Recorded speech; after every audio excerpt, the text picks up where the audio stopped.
नमस्कार। स्वागत है आप सभी का मेरे YouTube चैनल में।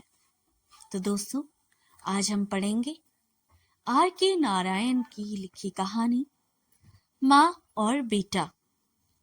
लेकिन कहानी शुरू करने से पहले मैं आप सभी से यह गुजारिश करती हूँ कि जिन्होंने चैनल को अभी तक सब्सक्राइब नहीं किया, वे जल्दी से सुहाना सफर विद कल्पना को सब्सक्राइब कर ले और उसका बेशकीमती हिस्सा बन जाइए।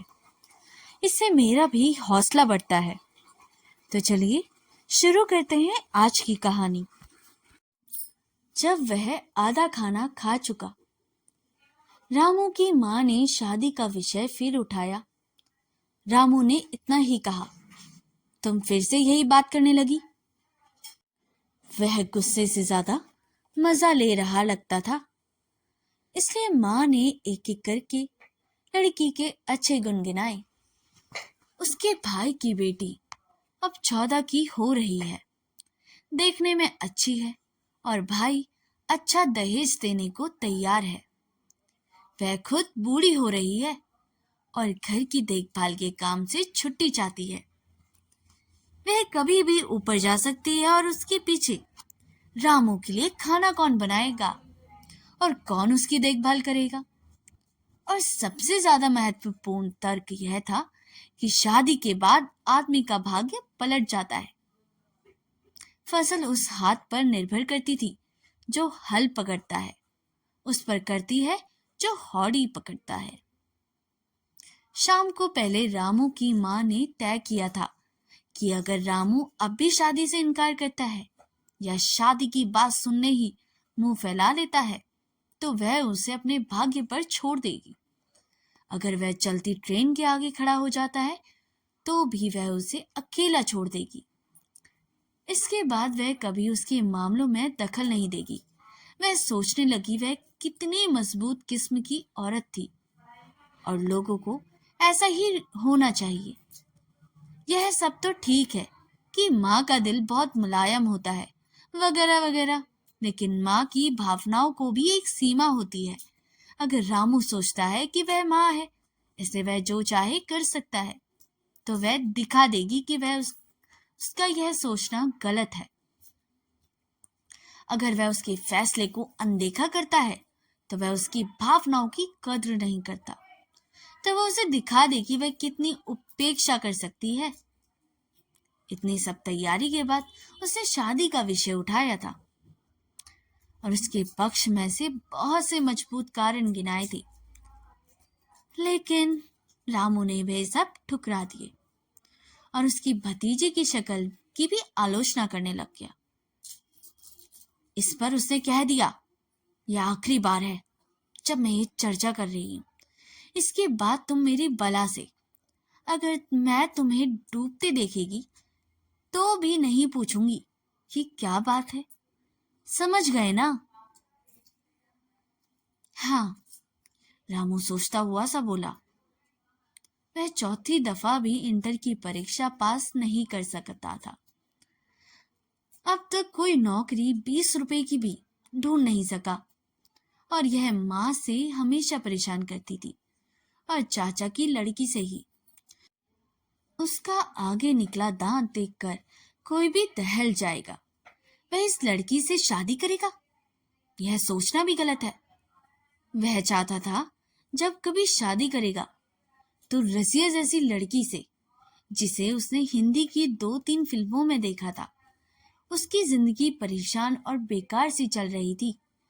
वह हर समय उदास और दुखी रहता, इधर उधर घूमता या सोता रहता या फिर लाइब्रेरी में जाकर बैठकर अखबार देखता रहता था।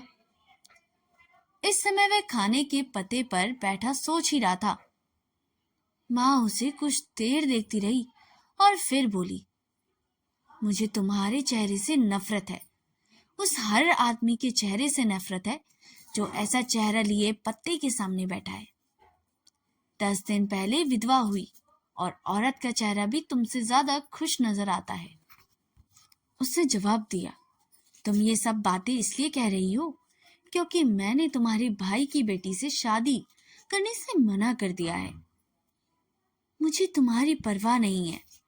वह बड़ी भाग्यवान लड़की है और उसे बहुत अच्छा पति मिलेगा। रामू की माँ को उसका चिड़चिड़ा चेहरा बिल्कुल भी पसंद नहीं था। ऐसा किसी का भी चेहरा उसे पसंद ही नहीं आता। उसे उदासी अच्छी नहीं लगती थी।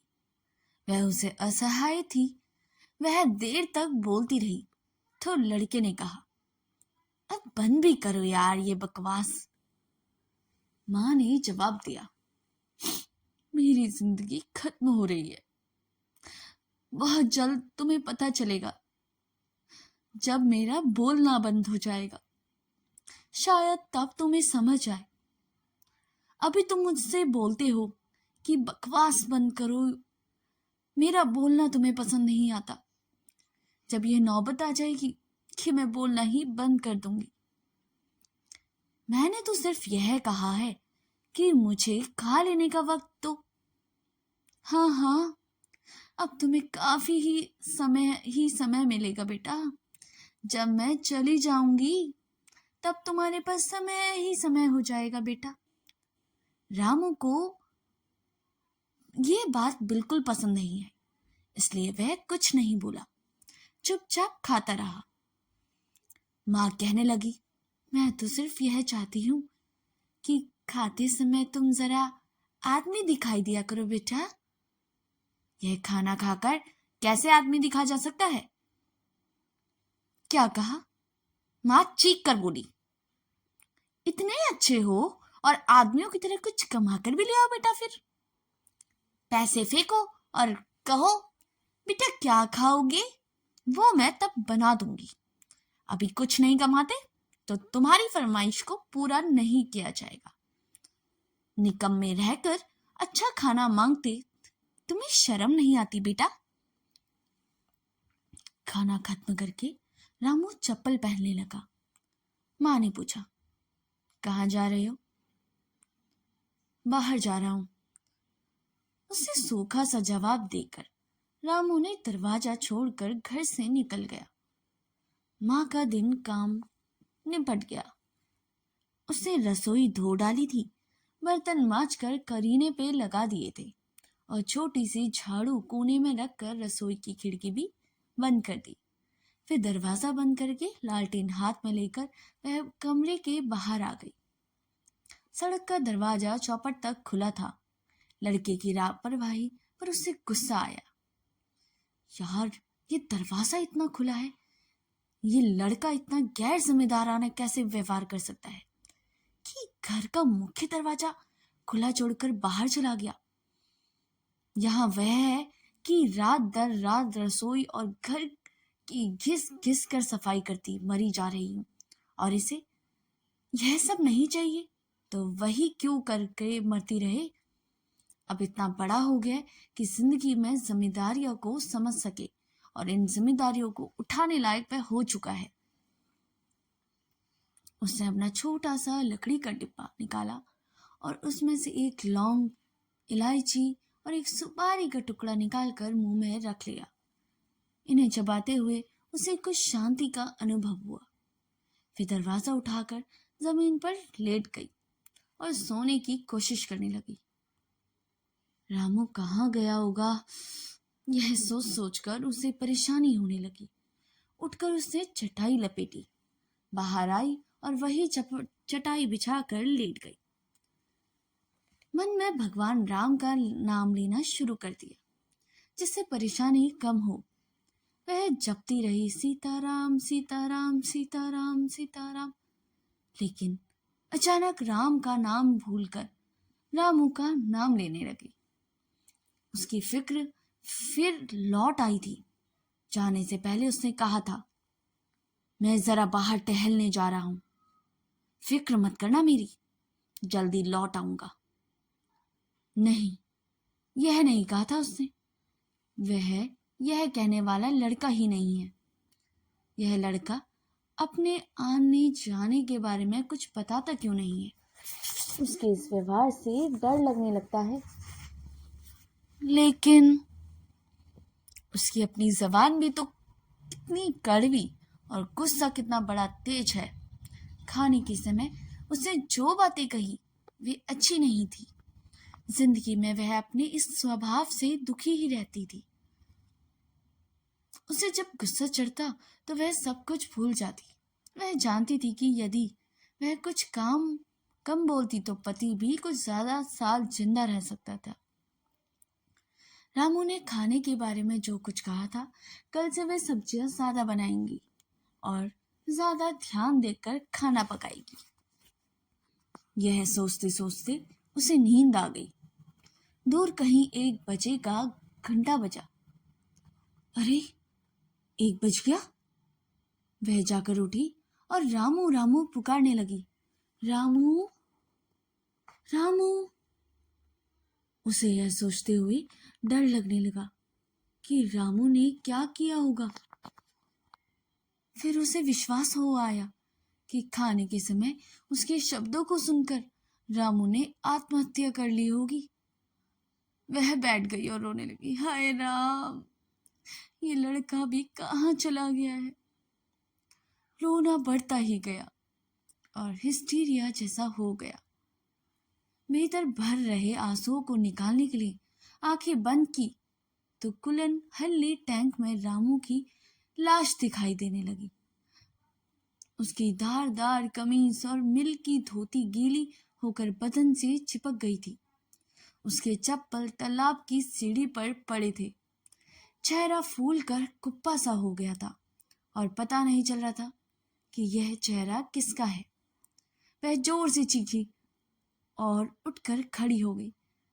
फिर ओल्ड अग्रा स्ट्रीट पर धीरे धीरे इधर से उधर तक दौड़ना शुरू कर दिया। सड़क खाली पड़ी थी। थोड़ी थोड़ी दूर तक बिजली की बत्तियां चमक रही थी। वह दूर एक तांगा खड़क करता चला आ रहा था। तांगे वाले गाना गाता चला आ रहा था। तभी पुलिस वाले ने सीटी बजाई और वह चौंक कर रुक गई। उसे ख्याल आया कि यह उसकी कल्पना भी तो हो सकती है। हो सकता है रामू नाटक देखने गया हो जो सवेरे 3 बजे से पहले खत्म नहीं होता। उसने फिर तेजी से राम का नाम जपना शुरू कर दिया, जिससे रामू के ख्यालात आने बंद हो जाए। उसकी सारी रात बेचैनी में बीती। वह सो जाती, फिर उठ जाती, फिर आंख लग जाती और जब जब घंटा बजता तो चौंक कर बैठ जाती। रामू, रामू आ गया। तब देखा तो सवेरा हो गया। तीखी ठंड थी और 6 का घंटा बजा।